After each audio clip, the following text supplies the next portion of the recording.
Funding for the Hinckley Report is made possible in part by Merit Medical and by contributions to PBS Utah from viewers like you. Thank you. On this episode of the Hinckley Report, legislative funding requests begin to roll in as lawmakers face a tight budget year. The first major pieces of legislation reach the finish line, with many more to come. And lawmakers react to executive orders from Washington, D.C.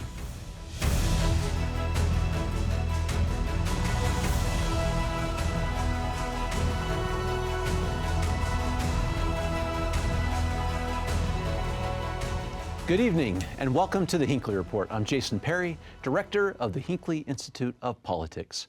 Covering the week, we have Representative Jennifer Daly-Provo, Minority Whip in the Utah House of Representatives, Senator Mike McKell, Majority Assistant Whip in the Utah State Senate, and Sean Higgins, politics reporter with KUER. Thank you for being with us. The second week of the legislative session has just ended. Lots of bills are coming out.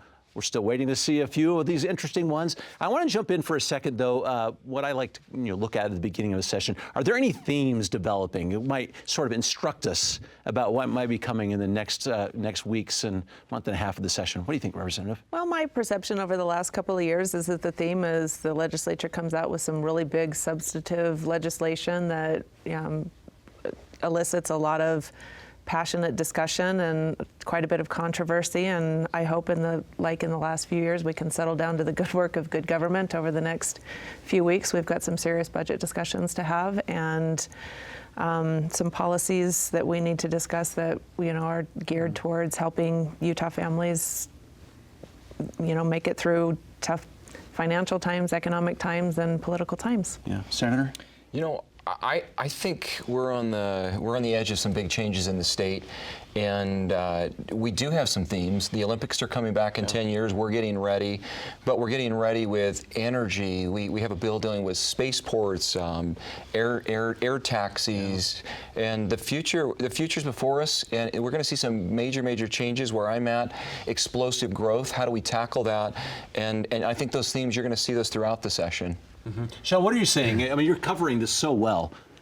I think one thing that sticks out to me is this idea of the Utah dream. We heard Senate President Stuart Adams talk a lot about it in his opening remarks. Speaker Schultz alluded to it. Certainly Governor Cox alluded to it as well in his State of the State. And I think that idea of what this Utah dream is, whether it's affordable housing, abundant, reliable energy, any number of things are going to be coloring a lot of what we're seeing this session. I think we've already seen that in some of the discussions we've had this year. And coming down the pipeline, I know we haven't quite gotten to energy yet this session, but that's going to be a big one. It's coming. Yeah. Really quickly, before we leave sort of the themes, just asking for a friend, what's the budget looking like? What do we know? I mean, for me, I think the budget's normal. We had some interesting years coming out of COVID. There were a lot of federal dollars. Some people say the budget's down. I don't think it's down. I think it's normalized to the type of growth we would expect. I think we're doing a good job with the budget. Obviously, we have a constitutional mandate to balance the budget. We'll do that. But I think we have a fairly, and might be a fairly normal budget. Mm-hmm. Are we still looking at some potential tax cuts beyond Social Security? Well, if I had my way, we would have a serious discussion about cutting the sales tax on food. But my understanding is that there are still income tax discussions to be had and executive appropriations, and the degree to which the continued income tax cuts are actually helping families, I think, is something that is still up for debate and shouldn't be taken as a given. We need to be very serious if we're talking about no growth in the budget whatsoever. And so if we're going to fund any new programs, we've got to cut other programs. And we are well practiced in having that discussion. Mm-hmm. And so, looking at what we currently fund is actually helping people or maybe could be reallocated, I think is a worthy discussion. My concern is that too often those cuts are felt the most deeply when we're talking about the most vulnerable in our state, and I want to have an honest discussion about what those implications are going to be short-term and long-term. And let me just jump in. I do think you'll see a push to do income tax and Social Security. Right now, one of the misconceptions, I get a lot of folks reaching out to me. They want to cut the Social Security tax. They want to eliminate that entirely. The exemption today is $75,000, and that's more than 80% of our seniors don't pay any tax on their Social Security today. I don't think we've messaged that. I don't think we've messaged that very well. But I do think there's going to be some appetite to see that exemption increase. We've cut income tax 5 years in a row. I think you'll see an effort to continue to cut that tax if we can afford it. Okay. I think alongside this tax discussion, a lot of what Representative Provost was talking about, how we allocate the resources we do have, will be really interesting. Obviously, Salt Lake City had this big announcement the other week with their homelessness program. I think a lot of that hinges on some support, some amount of financial support from the state. How the state is going to go along with allocating money to support that program is interesting. And I also think it's worth noting that Utah isn't unique in having this conversation about tightening its belt. Not states across the country are having this conversation. Municipalities across the state are having this conversation as well. COVID relief money is gone. So there's a whole tranche of money that was available in the last few years that is not anymore. So I think these discussions will continue until the very last hours of the session, probably. Yeah, I think that's right. I want to get to a few bills. And, Sean, let's start with you for just a moment, because you've done some great reporting through KUR on a couple of those, and love to get context from both of you on this. The first one about ballot initiatives. This is Senate Joint Resolution 2, Senator Lincoln Fillmore, a proposal to amend the Utah Constitution. This is for initiatives that increase taxes or change revenue. They're going to change the percentage from a simple majority to 60% required to make those happen. Yeah, the discourse around this has been really interesting to me. I was at the Senate hearing the other day when Senator Fillmore was first presenting this bill, and on the surface, it's a very compelling argument. He says, if he or his colleagues in the legislature raise your taxes, you can vote against them if you don't like that. If your neighbor votes to raise your taxes, you can't throw them out of office. And I think where the critics of this initiative or this resolution really talk about how onerous the initiative process is already. It's, compared to other states, quite extensive. We have to collect, I think it's 8% of total voters in the state. I don't know the exact number of that, but it's quite high. Almost all of the Senate districts in the state also have to have signature gathering there. And then you have to hold, I think it's 7 meetings across the state in various parts of the state. 7 public hearings, yes. To get an initiative on the ballot. And I mentioned the discourse on this. I think you see an argument from the majority on this where they say it doesn't make logical sense to have someone argue against this, because they say that the will of the voter is sacred, but you don't want the voter to have a say on this. And I think if you talk to the people who are critical of changes to the ballot initiative process, they're actually quite thankful that the voters will have the final say on this, and instead of just the legislature deciding to change the Constitution in this way. I have a lot of heartburn about a lot of this, not the least of which because we don't require a 60% threshold for any of us to be elected. And, there's other election law that we're going to be talking about right now.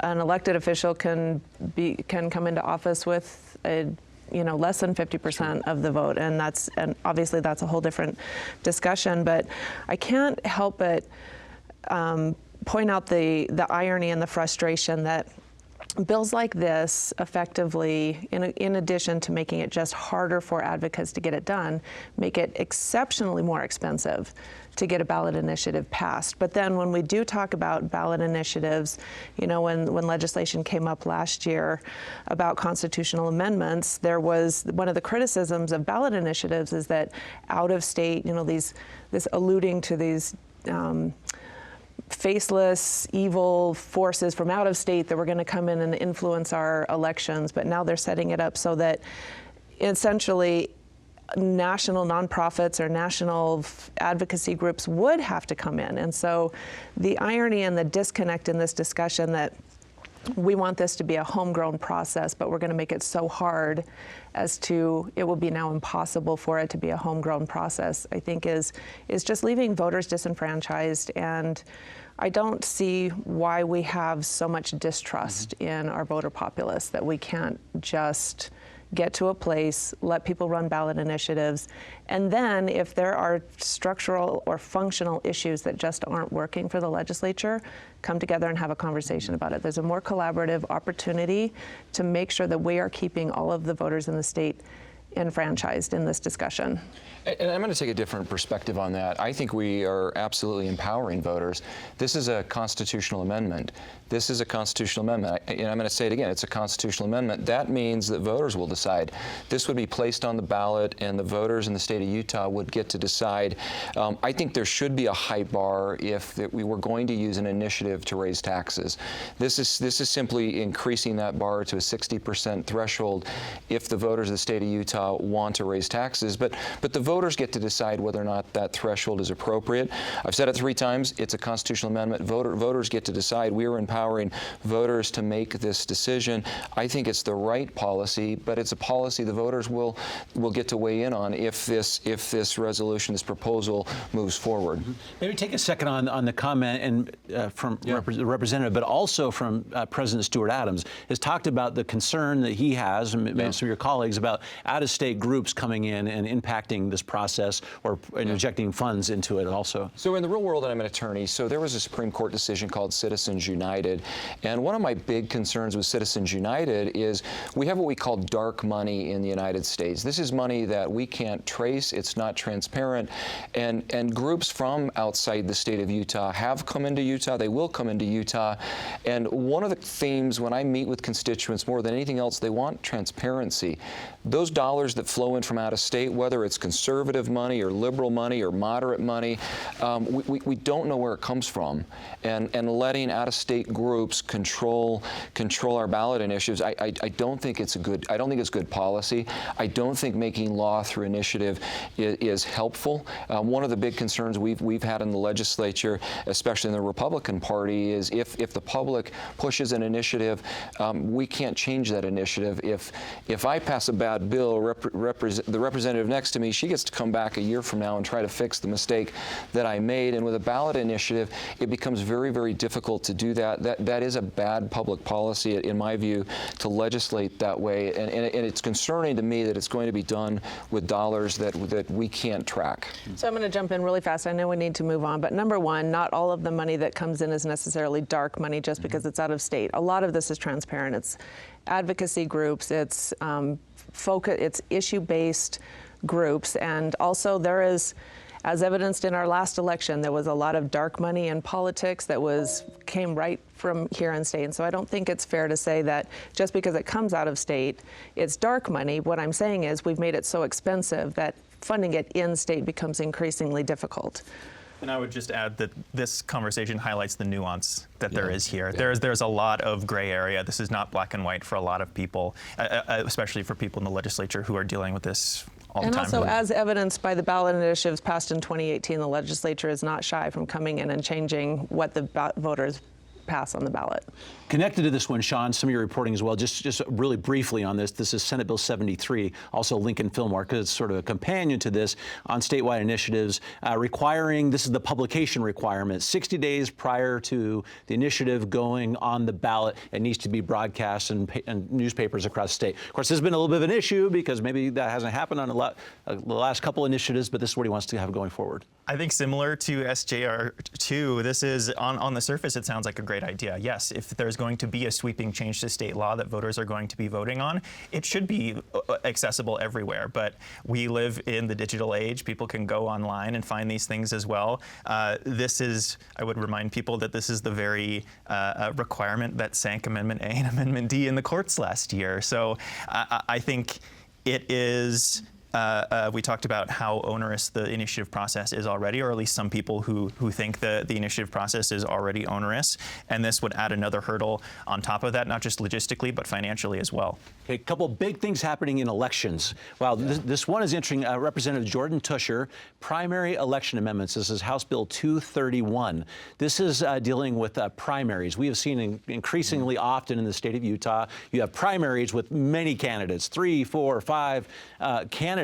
So people are not getting a majority. And this bill right here would say in this primary, if no one gets a 50%, reaches 50%, there's a runoff election between the top 2 candidates. Talk about this because this is huge. Yeah. Go ahead. So I think that it is a substantive change, but I also would like to have a better understanding of just how uncomfortable the broad populace is with winning by less than 50% if there's more than 2 people on the ballot. I know that some people are very, very passionate about it and they're very vocal, but do they really represent everybody, in the state? Is that broadly believed that the only real way you can know who won a race is if they get 50+1?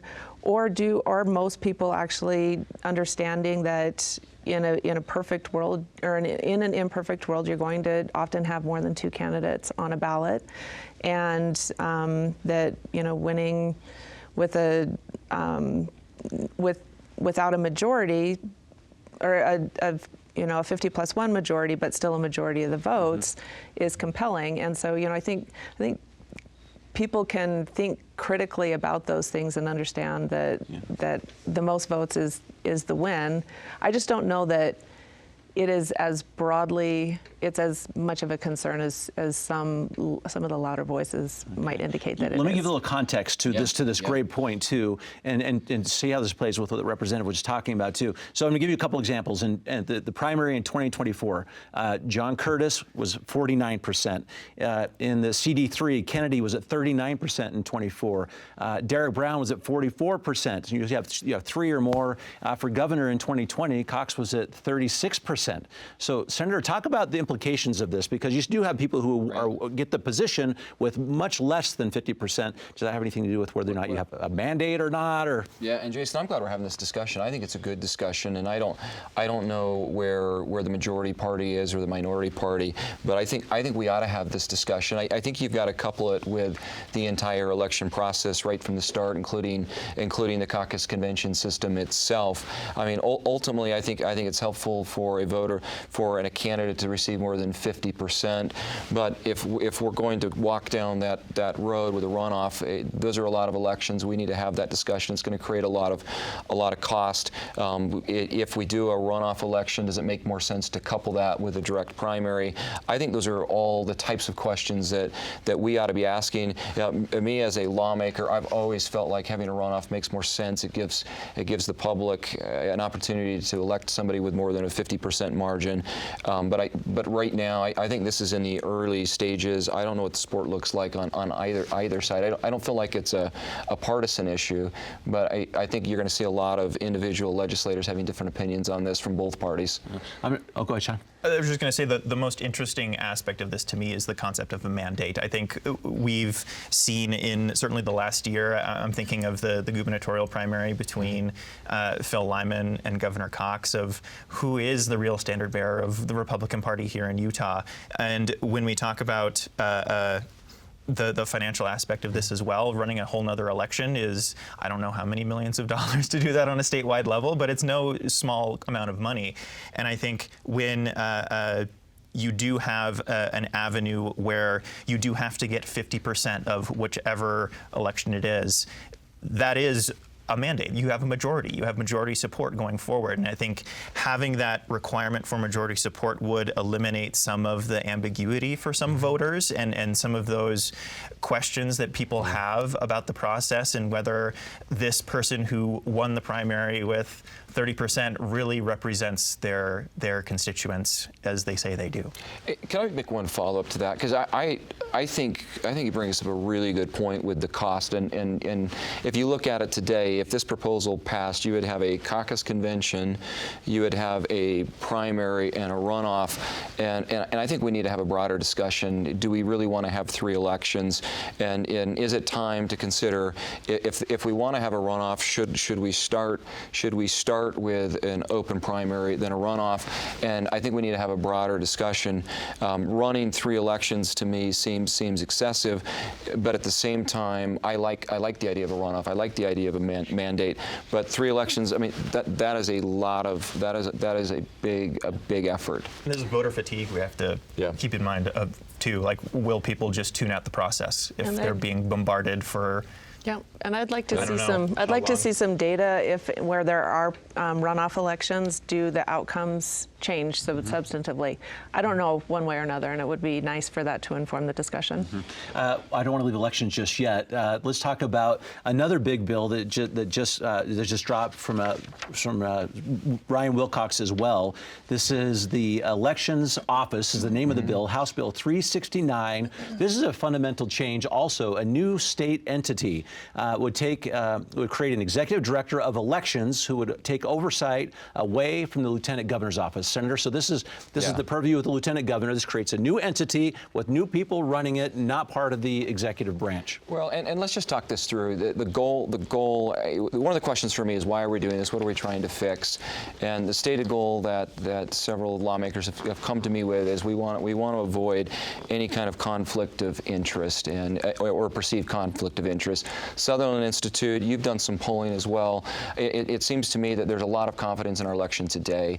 But one of the polling numbers that really stood out to me in the Sutherland Institute is that voters want to have an elected official. They want to have somebody, they want somebody that is accountable. So for me, when I look at this proposal, if we're trying to fix the conflict of interest, I'm concerned that this bill doesn't meet that goal. And what I mean by that, in this language, what it envisions is having the legislature, the president, the speaker, the governor, the auditors select basically 5 clerks, and now 5 clerks are going to oversee the election office. If the goal is to alleviate the conflict of interest, I think this current proposal misses the mark. We've had a number of concerns and problems with clerks. My own clerk in Utah County has been under fire for looking at ballots he probably shouldn't have. We've had a clerk in Cache County, a clerk in Juab County. So to try to alleviate a conflict by creating a new conflict, I think it just misses the mark right now. Looking forward to having discussions and looking at this issue, but right now I'm not so sure we've hit the target. Representative? I actually agree with Senator McKell, which is refreshing. Yes. Nice. You know, I would never claim that our elections in the state are perfect. There is no perfect system, but I do think, and I've said this on this show before, I think our Lieutenant Governor and her team do a very good job in a very difficult process in a very difficult world. But the fact of the matter is, if we think we're going to eliminate all ambiguity or unknowns or uncertainty in our elections, when we're talking about whether it's the lieutenant governor or clerks or legislators themselves, we have elected officials overseeing the process of electing elected officials. We will never fully eliminate any perception of conflict of interest. We can do our very, very best to introduce transparency and accountability. And I think that creating this new office just creates more bureaucracy and isn't necessarily going to introduce any transparency or accountability. It just shifts it to a new framework. Mm-hmm. And, you know, I think if the goal is to increase confidence in the election system, of which there is already a high level. But if we're going to mitigate those few that still just can't get there, let's look at meaningful transparency and accountability mechanisms that don't blow up the system and put us back to square one, solving new problems we haven't even anticipated. Sean, as you are talking to people about these bills, sort of give us some context of what you're hearing, but also how some of these may impact voter turnout, which is something that is high value for the state of Utah, and Utahns tend to show up. I think absolutely there's no perfect answer to these questions. If we were to take the oversight of elections out of an elected official's hands, then you have an accountability issue there. We'll have some people who say we can't hold these people, the voters can't hold these people accountable if they make a decision that they don't agree with. And I think no matter which direction the legislature turns on this one, there will be some people who cry foul, who cry conflict of interest, like Senator McKell was saying. There's just, you close one door, another door will open on this one. And I think a lot of people, like Representative Provost said, there's a lot of confidence in our elections right now, despite what a very vocal minority in the state will tell you. And it's sometimes feels like some of these election bills are solutions looking for a problem in some ways. This one very well maybe fall into that category, but as the process continues and we maybe see some substitutes, some massaging of this, it could be a great solution, but this is very early in the process. Yeah, talk about things that may be changing a little bit. I want to spend the last minute and a half or so about these executive orders that came out. From the moment President Trump was signed into office, he started to do some executive orders. But this week, freezing funds coming from the federal government created a little bit of a stir. Well, that might be an understatement. Across the country, particularly here in the state of Utah. Talk about how we're approaching that with our legislature, since that seems to be a little bit of an uncertainty. Well, I think that at least in the state of Utah, regardless who's in the administration, we've always been pretty cognizant, but that the state ultimately is going to be the backstop if there are disruptions at the federal level. And I think we've been intentional about trying to make sure we've got things in place to protect people should those situations arise. And that could be, when we talk about protecting people, that can manifest in different ways. It might be, protecting businesses from closing. In my view, we've got to do a lot to protect our most vulnerable citizens, because some of these proposed cuts, the specter was very real for people, that people with disabilities would not have basic needs met suddenly with no warning and no backstop for a population that traditionally does not have a lot of capacity for absorbing, difficulties, financial and physical difficulties and barriers. And so, I've heard a lot of alarm from my community, and especially with regard to this very hurtful and scary rhetoric about immigration and somehow overlying, crime with immigration as if they're one and the same. And so I think that as legislators, we have to listen to the fears of the people that we have the opportunity to represent, but also get down to the brass tacks of what these implications are, and making sure that we're building up shoring up some backstops for harms that we can't anticipate yet. Our last 30 seconds, Senator. So we talk about how much people worry about this federal money, but we're very much talking about the federal money. Well, let me just say, I agree with Representative Provo. The state has been intentional in being a backstop. In every December, we look at a report of what the impact would be if we didn't have federal funds. We take that very, very serious. Congress needs to do its job. Congress needs to go to work. I'm frustrated with Congress allowing executive orders. And Congress needs to do its job and push back. And this whiplash is hard for the state. But we have been intentional. And to Representative Provo's point, I agree. And the state will be intentional if that were to happen. It's got to be the last word. Thank you so much for your insights, and thank you for watching the Hinckley Report. This show is also available as a podcast on pbsutah.org, YouTube, or wherever you get your podcasts. Thank you for being with us. We'll see you next week.